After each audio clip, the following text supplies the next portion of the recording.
wait 1 minute. Is that okay? Because I think we have more registrations than present attendees. Just 1 minute. Yeah. Good afternoon, Mukta from India, and Yes. Amy, award-winning Amy Moore from Gibbs in Johannesburg. Oh, Verity's joined her as well. Co-authors Jaco Stellenbosch. I hope things are well done in the Western Cape, Jaco. That's cool. People coming through. Perfect. So I'd like to start by saying good morning, good afternoon, wherever you are in the world. It's happy hour somewhere. It's always exciting. This is the most exciting part of our year when it comes to our collaborations with Emerald.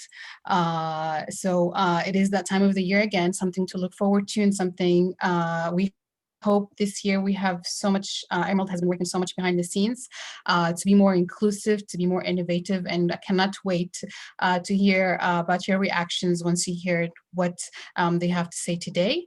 On the floor today, we have, and I'm going to go in alphabetical order, Gabby Rundle, who is the cases publisher at Emerald Publishing. Her work focuses on Emerald's case publications, the Emerging Markets Case Studies collection, and the Case Journal, as well as the Emerald's wider e-case collection. She's working on licensing content from business schools globally. Next on the line, we have Leif. Everybody knows Leif. He's the professor of financial management at IMD Business School in Switzerland. He's actively involved in developing small-scale entrepreneurship in sub-Saharan Africa, as well as faculty development at several African universities. Prior to joining IMD in '93, he worked in a number of functions and positions, including marketing, production, and quality management. Last but not least, we have Michael Goldman, who's based in California at the moment, super early morning for him. He is tenured associate professor at the University of San Francisco's Sport Management Master's Program. He also is an adjunct faculty, has an adjunct faculty role with the Gordon Institute of Business Science in Johannesburg. He facilitates the Brand Quad series of workshops in Kenya, is the editor-in-chief of Emerald Publishing's Emerging Markets Case Studies, and is president of the North American Case Research Association. I would like to welcome the panel for today. I'm really excited and really looking forward to your announcements and the case study for this year, case study competition for this year. So I'll leave the floor to Gabby. Thanks very much, Lana. So I'm just going to share my screen and go through some slides. There will be time for questions and answers at the end, so please do put any questions in the chat that you have and let us know where you are, what time of day it is, what's going on. You get to know who's here. So I'm going to start. I'm going to talk a little bit about this year's competition, what it is that we're doing a bit differently this year. We're launching a few more categories. I'm going to talk through that. And then pass over to Michael Goldman, who's going to give a little bit of advice to any authors who might be interested in submitting to any of these categories. And then pass over to Leif, who has judged the AABS Emerald Case Competition for a number of years now. And he's going to give a bit of information on what it is that he is looking for when judging these cases. And then I'm going to talk a little bit about the Emerald Cases Hub. So I'm just checking, can you all see the screen there rather than the Zoom bit that's there? Brilliant. So I am Gabby Rundle. As Lana said, I'm the cases publisher at Emerald.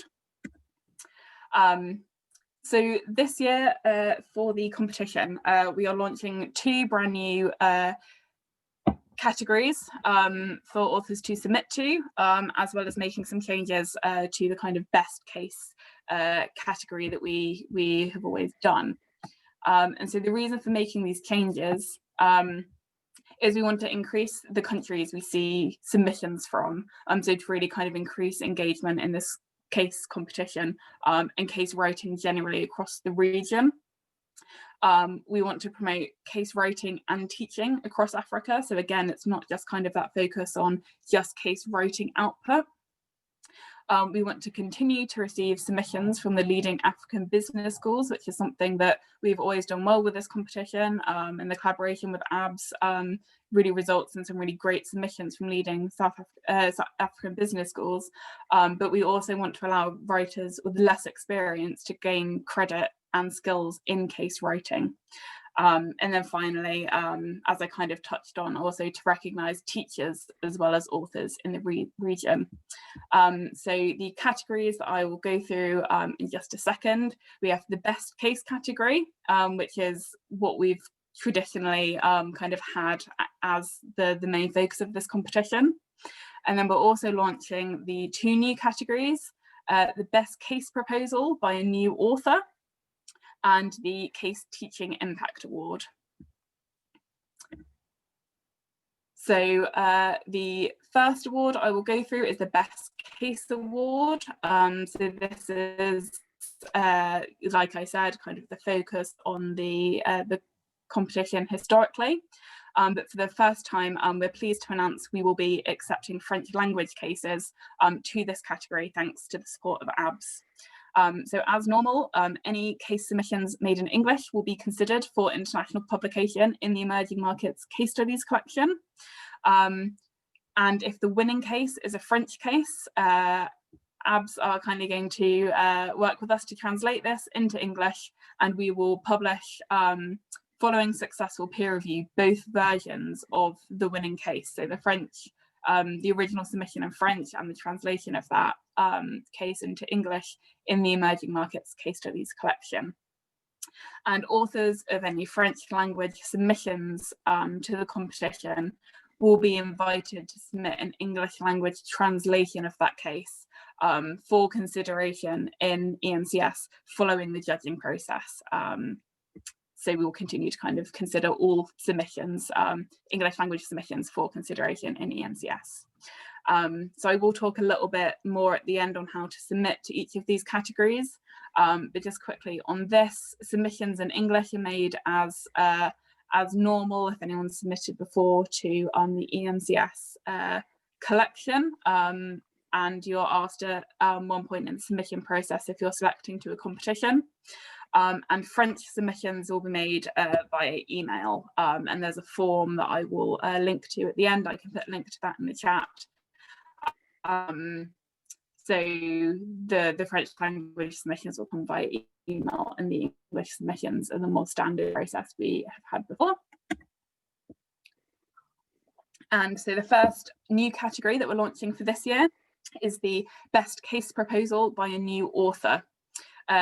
So with this, we wanted to encourage authors to submit who might not have a fully developed teaching case, or maybe haven't written a full case study or teaching note before.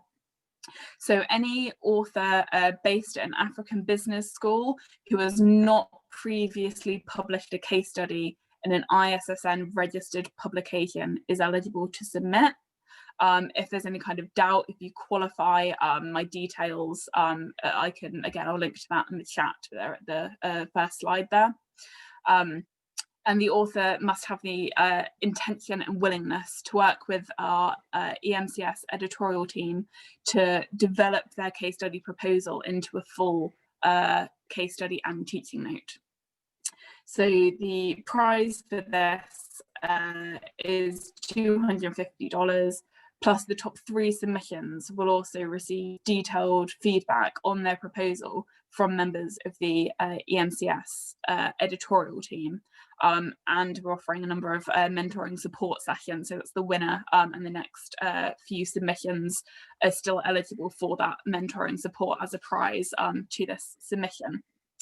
To this category even, and submissions again are made via email to that email that's linked there. And the case proposal form, again, I will link to, and that is the submission. So the case proposal form is what we would expect authors to complete and submit, and is really is kind of the bare bones of a case study that they're wanting to develop.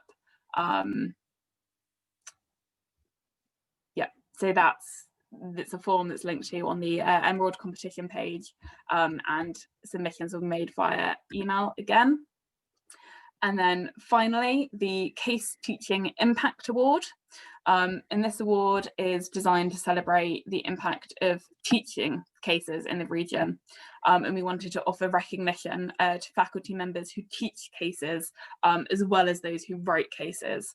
So we're really looking here for submissions for teachers and faculty members who use the case method in an innovative way to engage students in learning via case methods.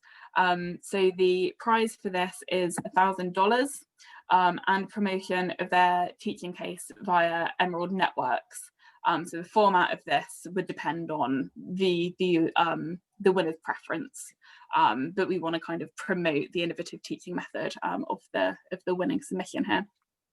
And submissions are made via email again. So these can be, we're kind of leaving this up to anyone who wants to submit, really. So they could be a video explaining why you think you can nominate yourself, or you can nominate your teacher or a colleague. And we're leaving it really quite open on how these submissions work. So it could be a video or audio or a written application, just explaining why this faculty member or why you, how you use case studies in an innovative way. And you could include feedback from students or other colleagues in this. So it's really just your application, any supporting material to be emailed to that email address. So this link here, again, this is what I will put in the chat in just a second, and everything I've gone through is posted on our website on this page. So more details on those submission forms that I mentioned and on how to submit a role on that page, and more details about the compulsory submission criteria to each of these are listed there. And I will pop that on the chat so it's easier for you to kind of access. And then I will talk, after I've passed over to these other guys, a bit about the Emerald Cases Hub, and I will link to that in the chat as well, and the EMCS author guidelines. Obviously, again, especially for the best case category, all the submissions go into consideration to our emerging markets case studies collection. So we do want submissions to meet those EMCS author guidelines. And the deadline for all of these categories is the 31st of March, 2021. So I'm going to pass over to Michael now, if that's all right. Just kind of, I'll go back. So we've just got all of the categories there on the screen, if that's helpful for you, to kind of give your kind of thoughts on this to anyone who might be interested in submitting. Yeah, thank you, Gabby. Good afternoon, everyone. Wow, what an announcement. I think this is very exciting for us. You know, we have so many fabulous stories across Africa that need to be told. We have fabulous approaches to business right now, to business within society right now. We have managers, entrepreneurs, family-owned businesses doing some amazing work across the continent. And so we really hope that these three approaches, especially the case proposal idea, will encourage new authors, colleagues of yours at different African business schools to embrace this new approach and to think about what different ways of telling these stories to the rest of the world. You know, the case method has been going for quite some time. And as we reflect on the evolution of the case method and development of the case method, we know that there's so much more to do, where we know that we need to bring more multimedia aspects into case teaching and into case research in some interesting way. We know that we've been playing with shorter cases versus longer cases. We know that we're looking at different ways of teaching cases in an online or a remote environment. And so right now is a really interesting time for the case method and for case research.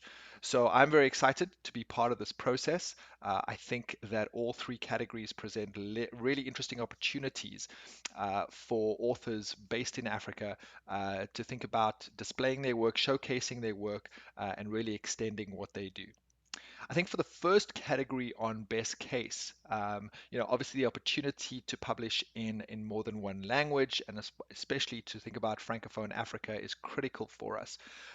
It's something we've been wanting to do for some time. Delighted that we're able to do that for the coming year. And so, really, I think the opportunity for many scholars across Africa is to think about collaboration opportunities, to think about opportunities to work with other faculty in Francophone countries, to find out where those protagonists are, those organizations, perhaps in West Africa and across the region, that have not had cases written before, where we know that there are fabulous practices, wonderful approaches to addressing many of the interesting complexities of our emerging markets that are happening in a French business context. Let's go and find those. Let's go and collaborate with those authors who have that kind of access and who are able to help us put that together in a compelling case approach. Of course, what's really important, and I think Leaf will talk to this from a judging point of view, is that the instructor manual matters so much. The teaching note is really critical in any case study. And so beyond the story, it's how does this discussion-based case, how does this classroom discussion-based case allow us to drive home important learning points for many of the students and managers that we're working with across Africa? And so we expect to see fabulous cases from many of the countries in Africa and hopefully some new ones as well, especially Francophone countries for the best case category. I think, Gabby, the second category for me, from a developmental point of view, is really exciting. This opportunity for new authors to get the kind of one-on-one. I was going to say in person, but certainly in person via screen. Opportunity to collaborate with our team to develop an initial idea into something that's so much more.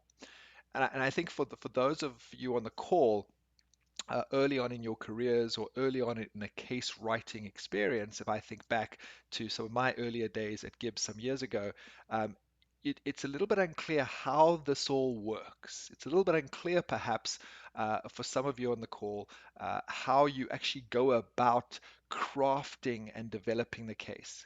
When you download those EMCS cases and look at other cases around the world, you see the finished product. What's often not clear are the steps that typical authors go to develop and craft and iterate. They're going back and forth and sharing ideas and shifting things in the instructor manual or the teaching note, and then shifting ideas in the case study. And perhaps, as I was doing yesterday, laboring over a paragraph for 30, 40 minutes to just find a way to express that so that it is accessible internationally, so that it tells the story in a compelling way, so that it drives home key learning points. It is a craft. And what excites me about the second category is the opportunity to work with many early career and early case writing scholars to think about how to do that better. So, this opportunity of writing a proposal, a very short, embryonic kind of idea of a case, that we're then able to work with those authors. Critical to that, I think, is thoughts of data. And so, with any good research, it is important for scholars who, or maybe some of your colleagues who are looking to apply for the second category, to think very clearly and communicate very clearly how you're going to get the data that you hope to get to develop that case. We know that secondary source cases can be very successful as long as we find ways of bringing the voice of the protagonist, the voice of the key character, the manager, the decision maker, into the case. So, have we got access to videos that the protagonist has made? Have we got access to congressional hearings or parliamentary hearings or some kind of regulatory hearings, testimony or documents and reports where the protagonist or main character has actually put their words into a document? So secondary source cases are certainly not disqualified, and many of the best cases in the world have been developed well and crafted from secondary sources. And so thinking about that voice of the character is important. So for those authors in the second category, really think about how you would get that kind of access. How would you get that kind of data? Obviously, primary data, interviews with a protagonist, interviews with a decision maker or decision makers is fabulous. And it really gives you that in-depth sense of how decision making was happening. Access is critical, negotiating that access up front, negotiating the opportunity to publish and sign off with consent, those cases is a really important conversation. So, Gabby, I would expect to see in that second category a clear confirmation expression from authors of how they were going to manage and navigate that. We all experience that difficulty in our research all the time, and so it's important in the case proposals that that is clarified up front. But I really look forward to working with at least the 3 or 4 authors that come through in that category. And then, of course, it's not just case research and writing, but case teaching is critical. And the case method comes alive in the classroom, whether it is a remote, hybrid, online, or physical classroom anywhere around the world.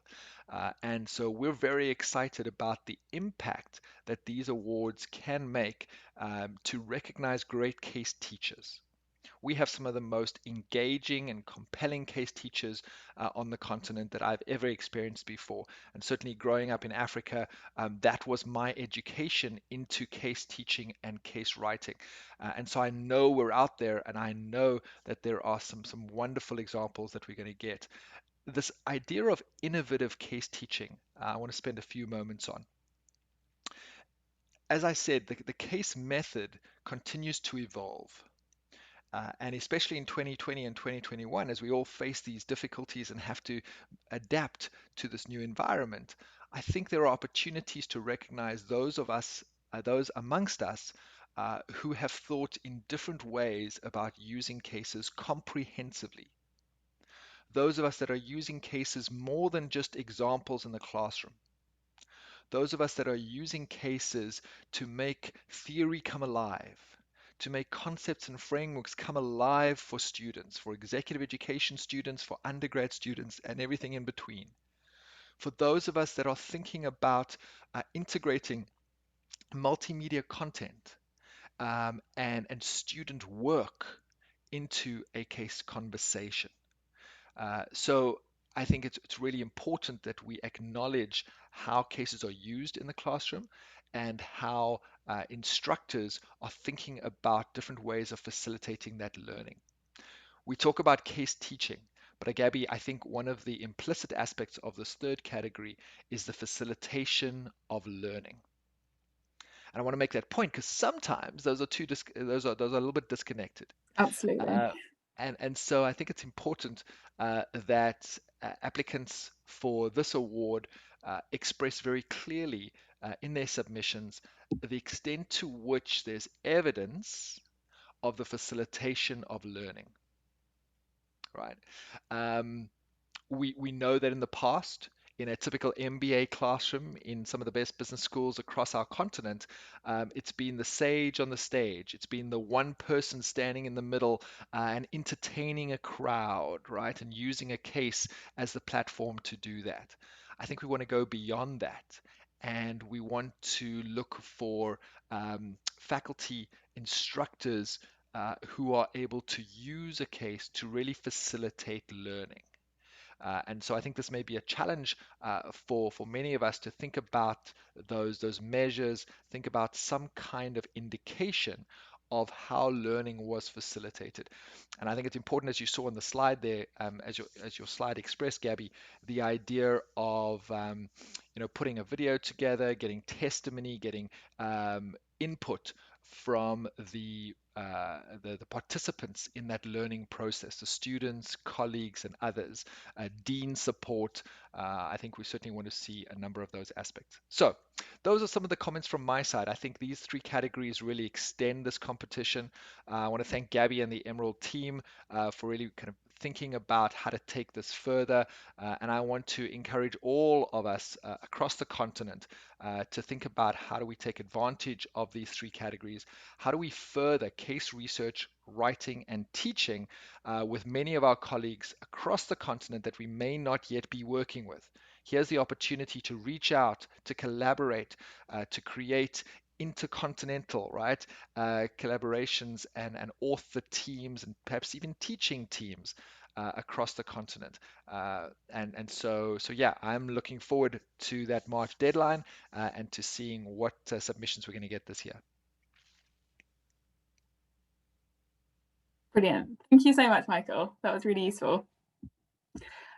Leif, am I right to pass over to you to just talk a little bit about, you kind of judged this competition for a couple of years now, and what kind of things it is that you're looking for when you're judging? Yes, and your kind of thoughts and feelings on that. I will repeat a few things that Michael said, but in a way, it's misleading to call it the best case award, because you don't only need the best case, you also need the best teaching note.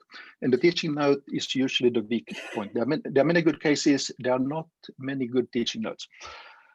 For new case writers, this is by far the most difficult part. But really, when I read a teaching note, I should come to the conclusion that anybody can teach this case. Your grandmother can teach this case, your grandfather can teach this case if they just read the teaching note. That's a perfect case.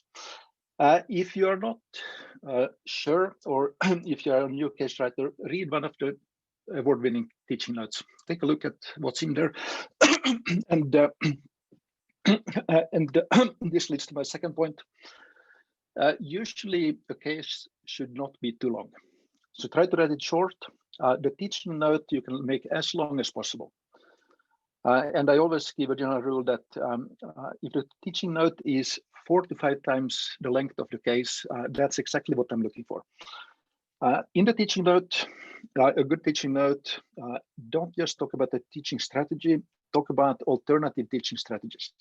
Like, you can teach a case this way, maybe in 90 minutes. If you have 3 hours, you can teach this way. These are some alternative ways of doing it. A very important part is the questions. What are suggested questions for class discussion? They should not be too easy. They should not be too difficult. You need to find that balance between something that is a challenge to the student, but not impossible. A final point, which is something that we rarely see, but it's very important: what can we generalize from the case? So a case study is usually a sample of one. You may never see the same situation again, but you may see similar situations. What can we take away in terms of our learning for the next 20 years of our career? So other than this, of course, it should be a relevant issue.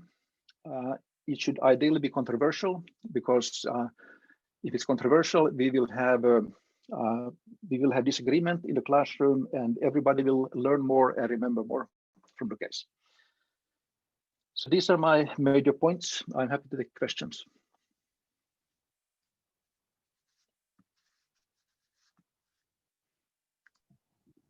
Thanks very much, Leif. Sorry, that just took me a second there. Thanks very much for that. I don't know if we've got any kind of questions at the moment on any of that. I mean, like I said, there will be time for questions at the end. So I don't know if anyone.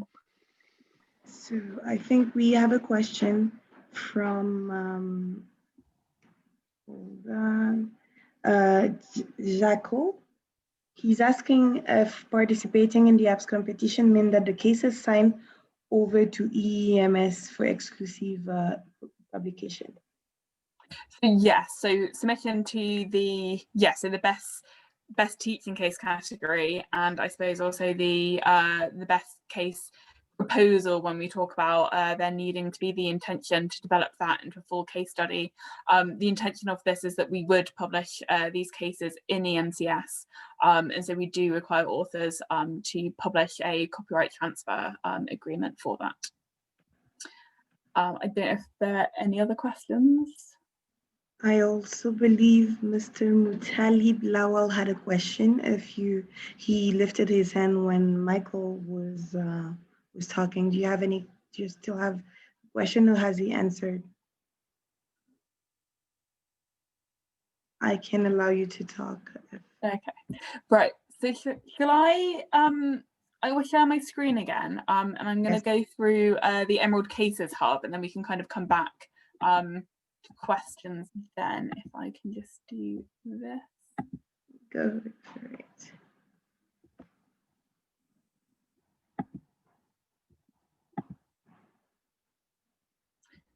There we go. Can you all see that? Brilliant. So I just wanted to talk a little bit about this online resource. So this is the Emerald Cases Learning Hub, which is a free online resource, which includes really useful e-learning tools on both writing and teaching with case studies. So I would really encourage you to take a look at this. Again, once I've stopped sharing my screen, I will link to everything that I've mentioned in the chat. But I would really encourage you to check out this website if you're considering submitting to any one of those 3 categories. I think this would be a really beneficial tool for every one of those. So our first phase of developing this resource focused on how to write cases. And it includes videos and interactive guides on every step of the case writing process. So if I go into here, I'm assuming you can still see that.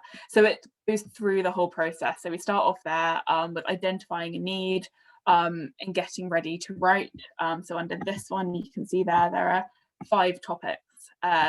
So selecting a topic, how to connect with theory, developing the learning outcomes, gathering data, and then the teacher's note, instructor's manual. So that entire kind of writing process, or kind of rewriting process in terms of gathering research, starting to think about the teaching note is kind of covered there.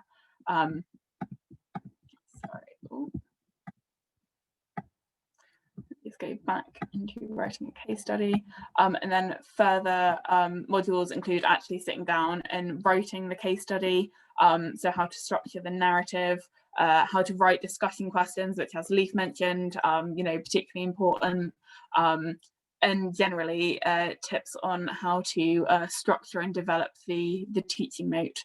And then we have a set of courses on evaluating the case study prior to submission. So this is about the importance of getting feedback, whether that be teaching this in the class and seeing how well that's gone, changing the case and teaching note as a result of any feedback given, or sharing the case study and teaching note with colleagues who maybe they want to teach this in their class and give you feedback on how that's gone. And there are tips on there as well on how to after the peer review process, how to take back review comments on board, how to revise your case study based on that feedback, and resubmit that as part of the publication process. And then on there, we have also most recently developed modules on teaching a case study, which again, I think this would be really useful for someone considering submitting to that final category on impact on teaching. So we've got a course there, preparing to teach a case study, so preparing the case in advance, making sure the classroom is set up, how to engage students in the case learning experience.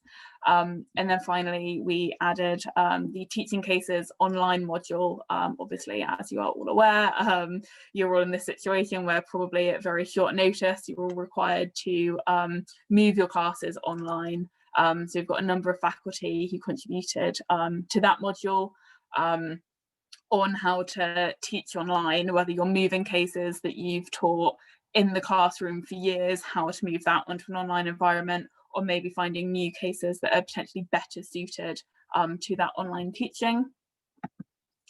And then finally on there as well, we've got some useful resources. So Leif mentioned as well, one of the things that might really help authors considering submitting to the best case category is reading cases and teaching notes, and we've got some sample cases including one from the emerging markets case studies collection on there. So I'd really encourage you to log on and have a look at that. And then also, as Michael mentioned, kind of the importance of rights and permissions and getting case study consent when that's required. We've got some more information on that under the rights and permission section on there.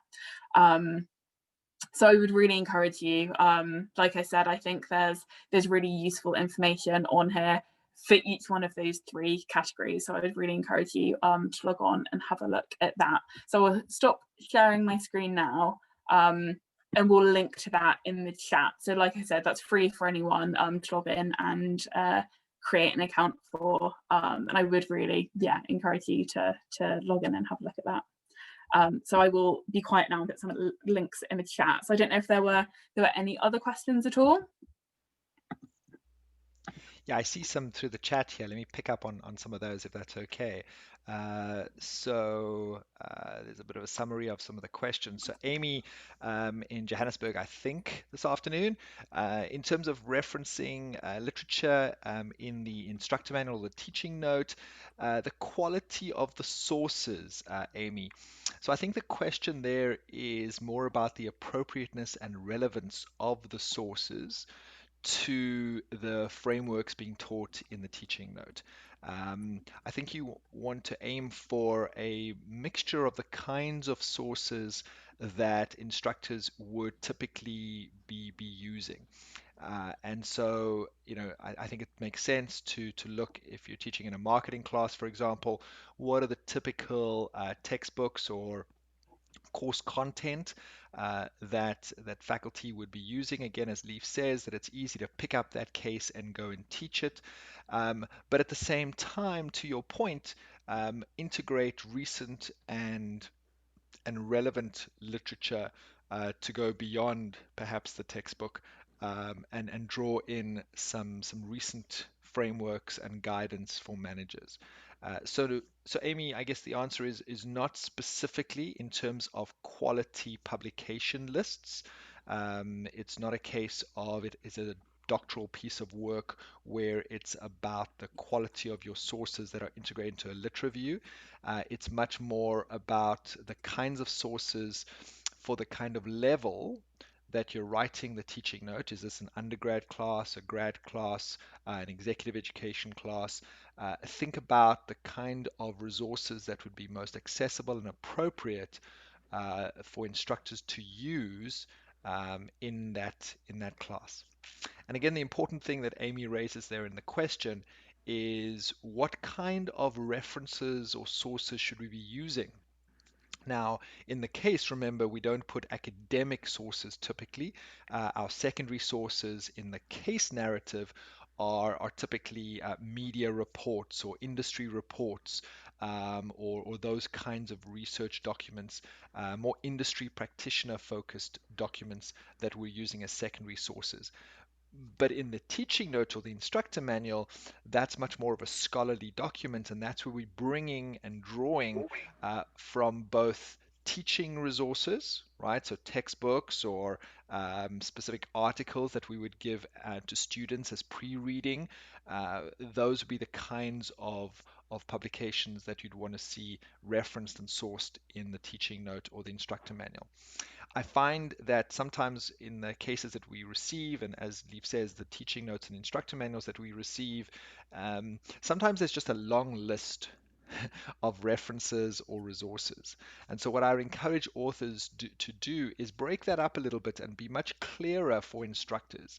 These are suggested pre-readings for students beforehand. And here is a Harvard Business Review, or here is a California Management Review, or whatever article for an executive education class, for example. And then here are some references or sources for instructors of the theory base or the frameworks that are going to be taught, that are going to be used to analyze this case. And here are 3 or 4 or 5. Of course, that group should be used extensively in the analysis of the model answers to the discussion questions in the instructor manual.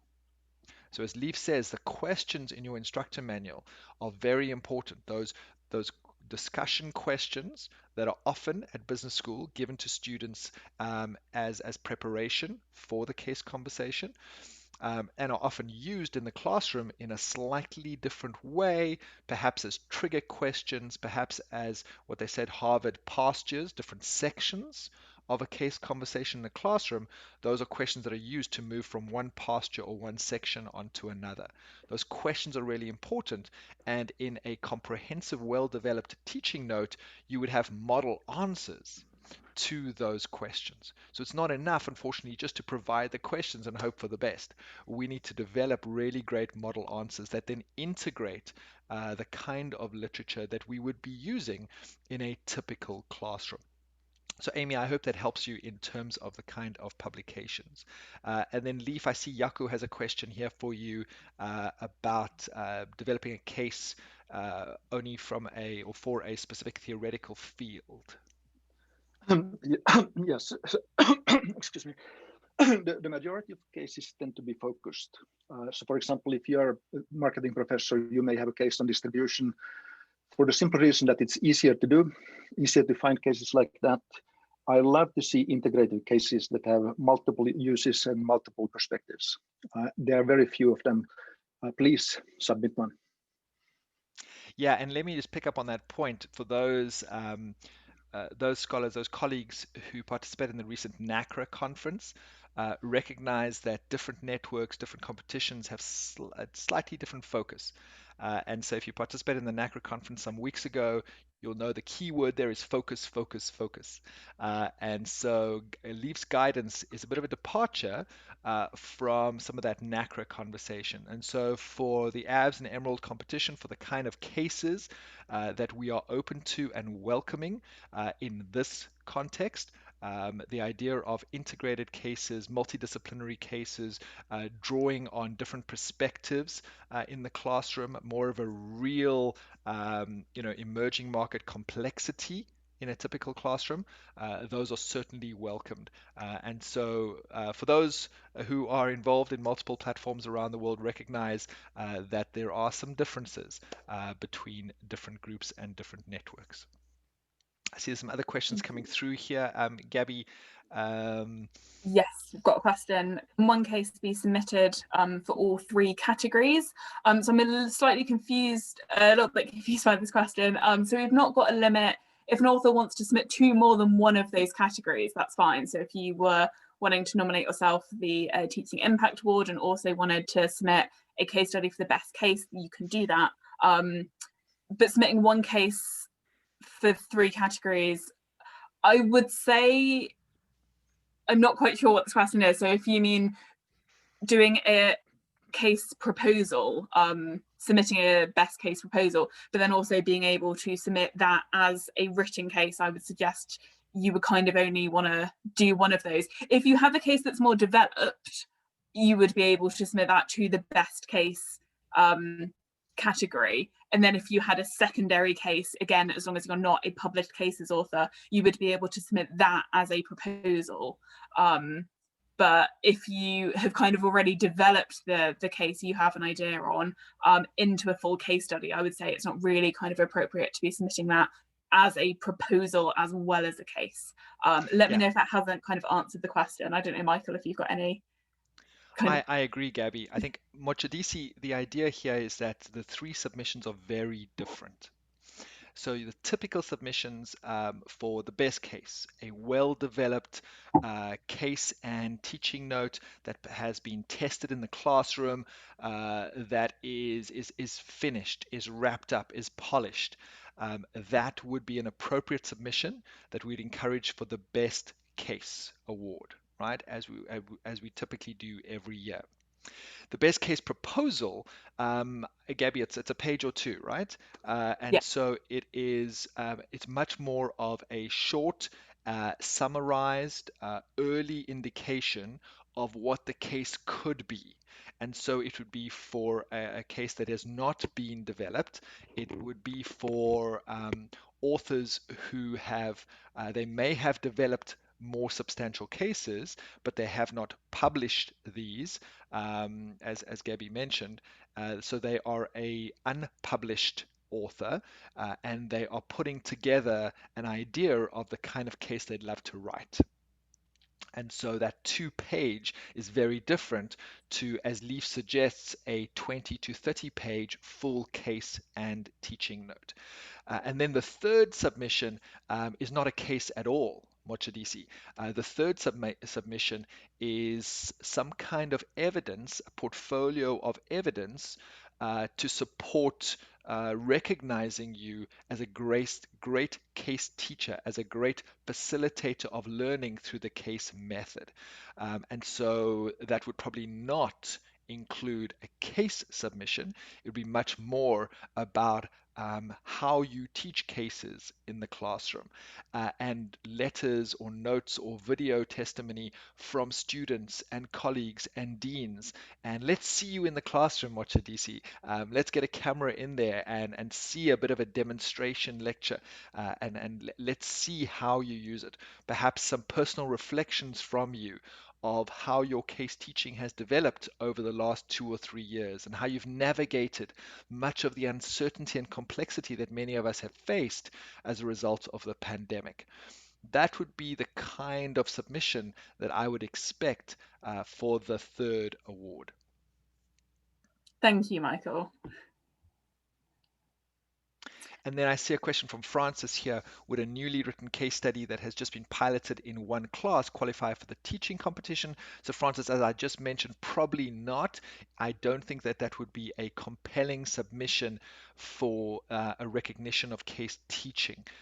Certainly piloting cases, developing your own cases could be part of a portfolio of applying for that award, but it would be much more focused, I would argue, on the facilitation of learning. So, is there some kind of evidence of students, managers, entrepreneurs, and others learning through the case method in your classroom? Are there any kind of indications of pre versus post, pre-knowledge or pre-understanding or pre-skills before doing some kind of case class versus after, and perhaps some time after? So think about recognition of learning, assessment of learning. Those may be aspects that you're able to integrate into that kind of submission. And then last one here I'll pick up while I'm in the flow is, what's the minimum number from Mochadisi? What's the minimum number of sources that can be included in the teaching note? Mochadisi, I haven't seen a very clear indication here, and I think it's less about the number and more about the appropriateness of the sources. My rule of thumb here is I would say you want to include 3 to 5. Most of what my answers in life are 3 to 5.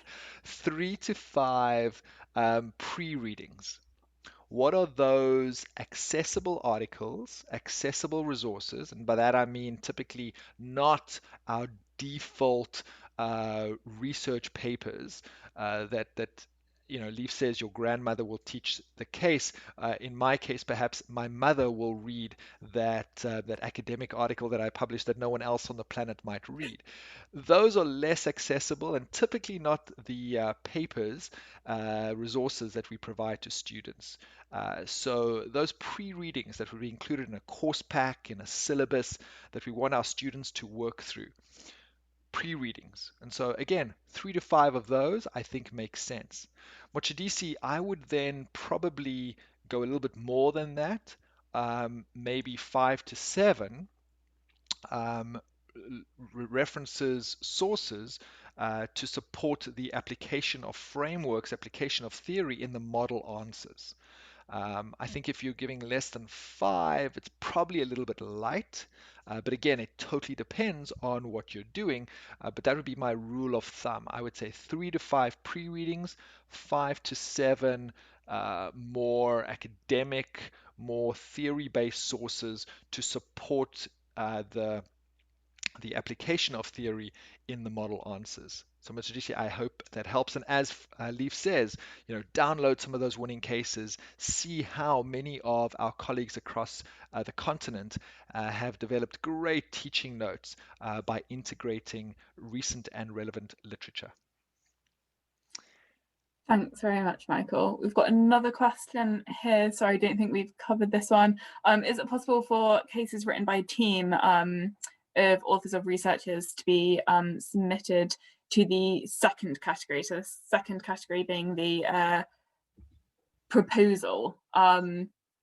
Yeah, I think if you've conducted research and if the intention going forward to develop that case into a fully developed teaching case with a teaching note, and there's a team of you kind of working on this proposal, then absolutely. Yeah, I would say we've got no limits for both the proposal category and the best case category in terms of number of authors. So, you know, if there is a number of co-authors, that's absolutely fine. You know, if there is one author writing by themselves, you know, we kind of have no limit on that for either one of those. I would say, Gabby, on that, all of those authors would need to be new authors as well, right? So to be Yes, similar, similar you. in a way to like a student authored case. If a student is authoring a case with a professor as a co-author, that typically wouldn't qualify for a student competition. Similarly here, for a new author competition, all the authors in that team, and I think collaboration is awesome, all the authors in that team would need to be new authors that participate in that. Yes, absolutely. Thank you. That was, yeah, important to clarify. Thank you, Michael. Great. Let's see. Yeah. I think that's on questions. I don't know if anybody wants to grab the microphone and ask us any others or type them through. Yes, I think we've answered all the questions, unless they, like you said, they want to ask directly. Cool. I mean, let me make a final point about the opportunity here. And as I said earlier, I think there are so many critical stories to tell. But let me expand on that just for a moment. If you think about the average case that you download and that you use in your classroom, and that is used in classrooms around the world, what are the kind of companies and brands that our students are learning about around the world? And which companies and brands are they not learning about? And that's my challenge here, is let's think about those learning contexts, those companies, those brands that have not been used in the classroom. Um, you know, I would say if I reflect on my North American colleagues or my Western European colleagues, how many more times can we teach cases about our friends at Amazon or Apple or Microsoft or Google? And those are really interesting businesses, and the big but here for me is, where are the inspiring and instructive stories, contexts of emerging market champions, of local hero organizations, of emerging market multinationals across the continent that are doing excellent work, that are finding innovative ways and creative solutions to real institutional challenges in those marketplaces. And those are the ones that I am excited to see come through. And so I would challenge us on the call to not just go and find that company that everyone knows about, but go and find those organizations that have really important and interesting stories to tell that perhaps have not been captured in this way, where they have not become the platform for fabulous case learning in the classroom. Those are the ones we want to acknowledge. Those are the ones we want to see in print. Those are the ones we want to see being used at many of the best business schools around the world, not just in Africa. And so I think that's the fabulous opportunity. And that's my challenge to all of you. If you make a short list of the 5 to 10 brands or companies across the continent that the average American student, that the average student around the world has not heard about, let's go find those. And let's go find the dilemma, find the decision, negotiate access, and let's write great cases about those. Because I think that's part of what excites me about the coming year.